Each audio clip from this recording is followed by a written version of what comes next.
my friend. Stay a while and listen.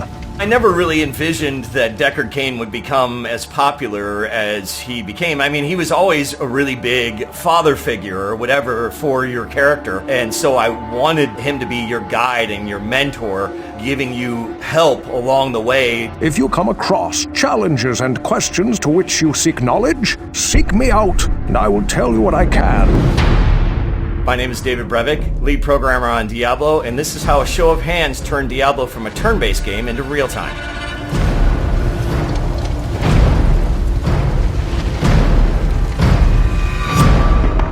I feel I have come to know this hero. I got into video games at a very early age. My dad brought home an Apple II Plus in maybe 1979. Started learning to program at that time. Before that, we had the original Pong machine and the Atari 2600, but program really became a passion once the Apple II came around, and I learned how to program, taught myself to program on the Apple II Plus. That was kind of the start of my career, and it was a passion that never really left me. I wanted to do nothing but make video games my entire life ever since I sat down and started programming. So work began on Diablo probably in earnest in late 1993. We created a company, my friends and I, who I'd met at a previous company. We started pitching Diablo to a bunch of different places. The game was always titled Diablo. The name Diablo comes from a mountain here in the San Francisco Bay Area that I lived at the base of that mountain called Mount Diablo. I didn't speak any Spanish, so once I found out what the name meant for the mountain, then I said, hey, that's going to make a great video game name someday. So we pitched it as Diablo, and the name never really left.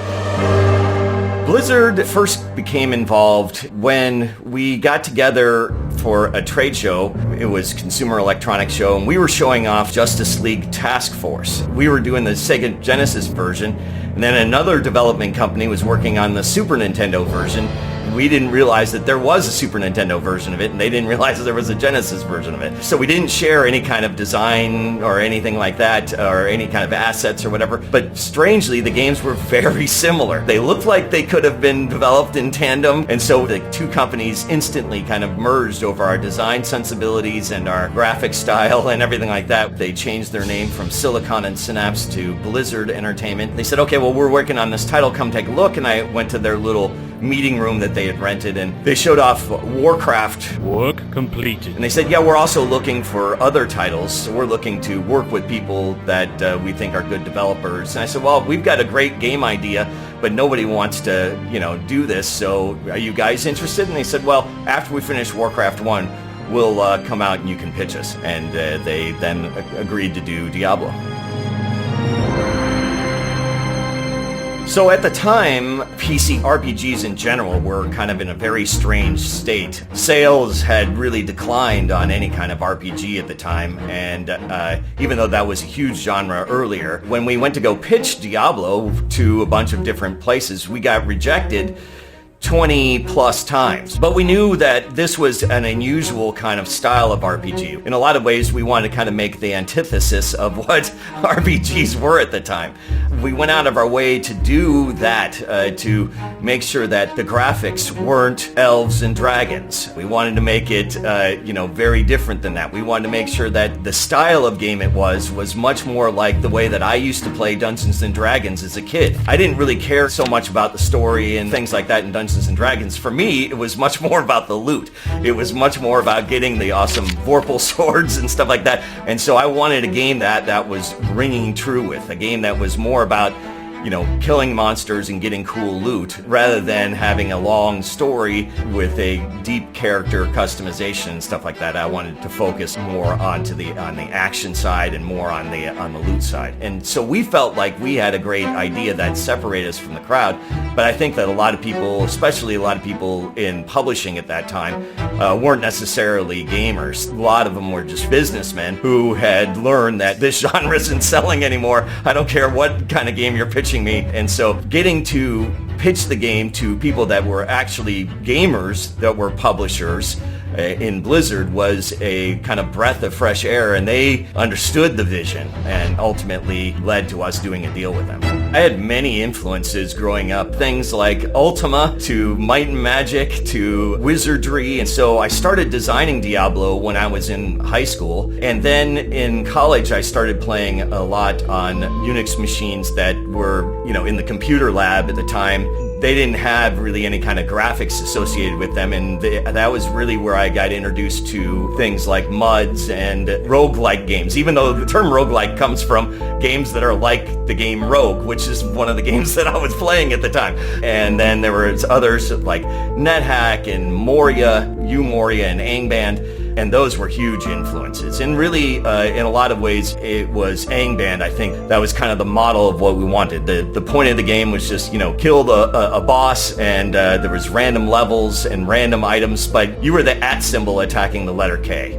There was a game, NHL 94. One of the things that we loved about that game is that with just a few quick buttons, we were in and skating around and could check each other and things like that. And that was the kind of philosophy that we wanted to bring to Diablo. We wanted to be everything that RPGs weren't, and one of those things was we want to just press a few buttons and get right into the game. Character creation was this big deal in RPGs. You would end up answering a bunch of questions about your history and giving yourself a backstory and putting numbers into all sorts of stats before you even knew what the stats would do. So we wanted to bypass all of that and get directly in, and that philosophy permeated every decision that we made. Time from boot up to kill was like it's got to be under a minute kind of thing. For Diablo, there were a lot of technical things that we had to overcome that were different than the way that games had been at the time. So the loot lottery is kind of a system by which random items are generated. And the best analogy is it's a slot machine. Every time you kill a monster, you put a quarter into the slot machine and you pull the lever and out can come nothing. You get your quarter back. You could do pretty well or you could hit a jackpot. And so if you can think of pulling the lever as every time you kill a monster, it's got kind of this addictive quality. Just as slot machines are addictive, so is the I am going to maybe win something big here. It was kind of loosely based on the system that came from kind of Moria, Angband, Moria, those kind of style games. They had random item generation, but not to the same extent that we were going to be doing it in Diablo. Luckily, this was a really fun part of the game for a lot of us, and so we didn't mind working on this part. It meant that we got to play the game and get cool stuff. Random level generation in Diablo was extremely complicated. There were like 4 kind of subsections of the original game. There were like kind of 4 different tile sets, but also it was having to write basically 4 times the code that you normally would write for one of these things. Also made it kind of a big challenge. One of our pillars was your guy that you've made, your character that you've made is unique. Your experience is going to be different than anybody else's forever. Just because of the way the trillions of combinations that exist out there, nobody will have the same experience twice. A lot of RPGs were like, oh, we've got 100 hours and things like that of content. And we were saying, basically, you have unlimited content here. One of the things that we wanted to do with Diablo was multi-classing. This was kind of a philosophy that was kind of anti-typical RPG. RPGs at the time were things like, oh, you're playing as a cleric, and as a cleric, I can't hold a sword. It didn't make any sense at all that a person who claims to be this cleric can't just actually pick up a dagger or pick up a sword. They could only use maces. And so, in a lot of ways, we wanted to make the anti-system for that, which was this kind of like multi-classing or everybody can do everything kind of system. So, as a warrior, you could cast spells. You may be a lot worse at it. It may take you extra mana. Your spell casting animations are longer, but you could do it. It was this system where you could make any class you wanted. There were no restrictions like so many of the other things that we thought were just barriers to fun. Fresh meat. And so making it so that it was kind of this free form was really important to us. And again, it was more of the anti-RPG at the time. The spirits of the dead are now avenged. The relationship between Blizzard North and Blizzard South was sometimes contentious, as any two groups can be or whatever in any relationship. Largely, we got along really well. We were very reasonable with each other. We helped each other out. Obviously, there were some fights, some things that they felt passionately about, some things that we felt passionately about. They were involved, but they weren't involved in a day-to-day basis. You know, we would talk often, but it wasn't like they were sitting in our office like with a producer talking, talking about what we're doing every day kind of thing. Originally, Diablo was going to be a turn-based game, which is based on the Rogue and Angband, etc. All of those games were turn-based. At some point during the process, which was pretty early, I would say within maybe 3 or 4 months of the start of the project, they came to us after their success with converting strategy games to real-time in the same way that they did with Warcraft. And they felt, hey, with all of these kind of turn-based, old-school versions of RPGs, we should do a real-time version of it. And I was really against this idea. This was the line in the sand for me. I was not gonna, there was no way that I was changing this game to real time. His reckless overconfidence has proven costly to us all. I was deathly afraid of losing what I thought was kind of the essence of this game. Oftentimes when you were playing these turn-based RPGs like this, you get to a point where your character's about to die. There were important decisions you had to make. There was just so much strategy and depth, and the games were permadeath, so if you died, that was it. And they was on these UNIX servers, so you couldn't like restore your characters or anything like that. It was gone. So it was this really tense moment, and I really did not want to lose that tension. I thought that was essential to the way that the game was going to play. And our turn-based wasn't really like our turn, their turn, our turn, their turn. It was a little bit more complicated. It was if a single turn was broken into 10 sub-turns or something like that. Pulling out your sword may take like, 1/10 of a turn, and then walking one square horizontally took a whole turn, but diagonally took 1.4 turns. So we kind of had this scaling list, so it was kind of a complicated turn-based thing. And there was a lot of conflict, and a lot of times that we would talk about the game and how things were going, and we would have phone calls, and for weeks at the end they would say, hey, so what about changing it to real time? They would kind of keep nudging on this. I brought it up with some of the people at the office. It started to gain some momentum. People were like, yeah, no, I think that it might be kind of cool. My knowledge of the ancient ways might be of some help. We all got together, the entire Blizzard North got together in the kitchen and had a vote. The development team was probably maybe 15 people at the time. We all voted, and I was heavily outweighed. There were, a few, 3 or 4 of us kind of didn't want to change it, but it was 15 of them did want to change it or whatever. So reluctantly I said, okay, yeah, we can do this. We can give it a try. I think this is dumb. I think it's going to be a waste of, it's going to take us a month to do this. We've done this game for too cheap. We're going to go back. We're going to try and get some more money as well at the same time. I went back. I said, yeah, it's going to take us longer to develop the game now because it's going to be this real-time thing. So we not only need an extra milestone payment, but also, we're not going to have anything to show or talk about for like a month because it's just going to take so long to do this. And so I said, okay, I'm going to start this process. Everybody go home. This is on a Friday. Everybody cleared out. And Friday afternoon, I started working on it. And by Friday evening, I had it done.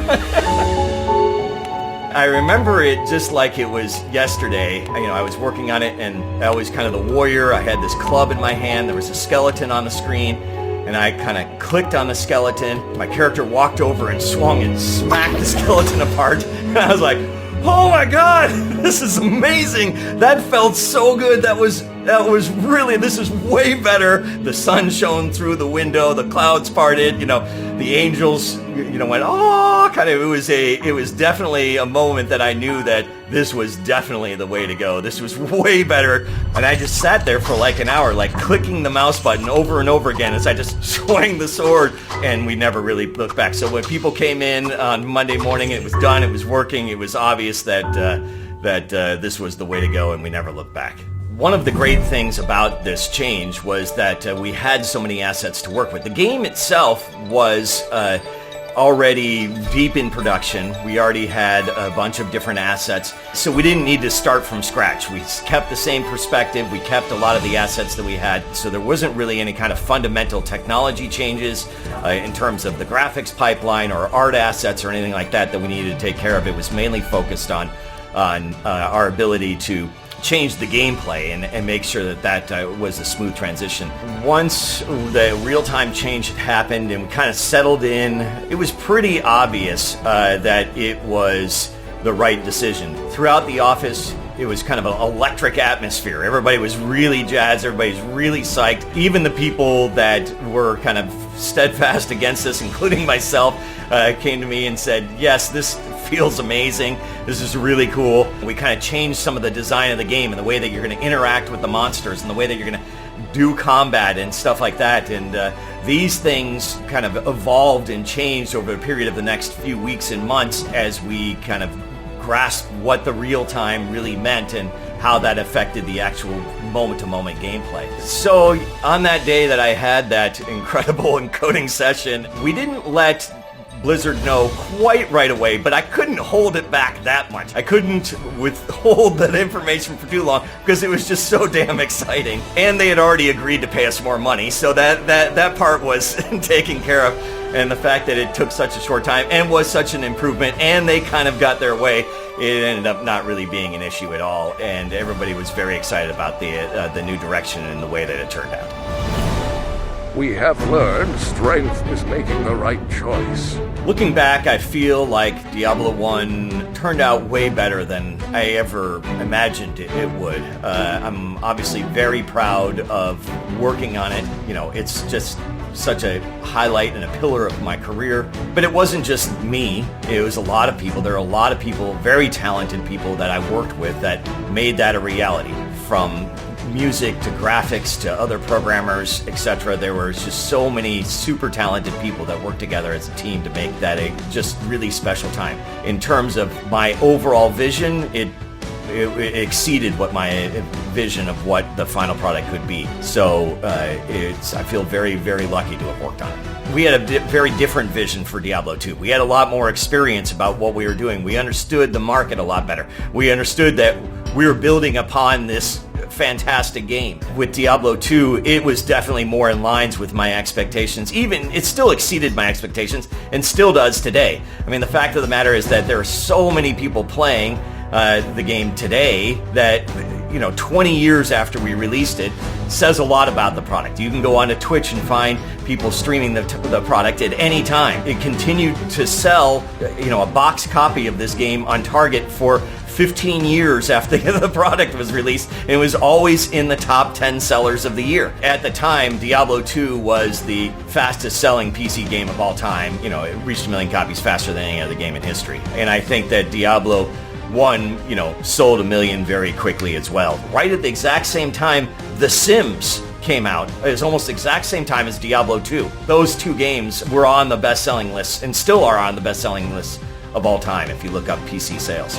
People are so passionate about the game and they figure out every little aspect, and it's funny, they'll collect every single unique item in the game or something like that, and they play literally hundreds and hundreds and hundreds of hours trying to collect these things. They do it in unique ways. So I'm not going to use any kind of weapons. I'm just going to punch my way to the end or whatever. There's like all sorts of different ways that people come up with. They make videos on YouTube and all these kind of things, and it's really great to see people so passionate about the game after all these years. Both Diablo and Diablo 2 had such a huge impact on my career and still do to today. It's strange having such success with your first PC game you've ever made. The expectations for everything that you do after that are just sky high, ridiculously high. That was a tough thing to deal with when we left Blizzard and made things like Hellgate London, and the hype for that game was outrageously high and didn't meet expectations. It was a really unique game. It was really cool. I think it was a game that was way ahead of its time. Basically, it was the very first looter shooter that, I don't know, some people call it shooter looter, some people call it looter shooter, there are other names for it or whatever, but whatever way that you want to say it, it was the first of that style of game, and I get a lot of people that come back and compliment me on that all the time, despite the flaws, which were mainly bug related.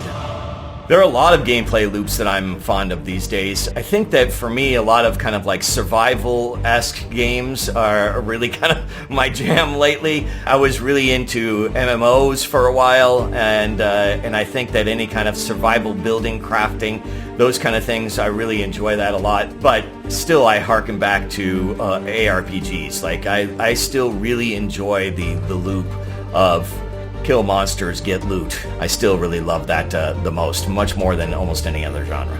The best general advice that I can give are things like, from a UI perspective, can somebody play this without reading a manual or getting any kind of instructions? Like back in the early days when we were making Diablo, we had this thing which is now kind of unfair, but it was nicknamed the mom test, which was like, my mom was not computer savvy at the time, and so like if my mom can pick this up and play this, then anybody can. We wanted to approach the thing so it was kind of a wide audience kind of way to play the game, and it made simplified things. It forced us to simplify any UI, and so kind of distilling the essence of what you're trying to do, whatever it is, and making the UI kind of enhance that is the best kind of experience that I can give. Making sure that something is really simple and straightforward, especially in your core game loop, is critical. During development that I felt like this could be a hit, but the thing that really drove it home for me, while we were making the game, we would work and people would roll in and work all day, and then when it was time to go home, they weren't going home, they were playing the game that they had just spent all day working on. So I knew when that was happening that it could be something that was kind of addictive.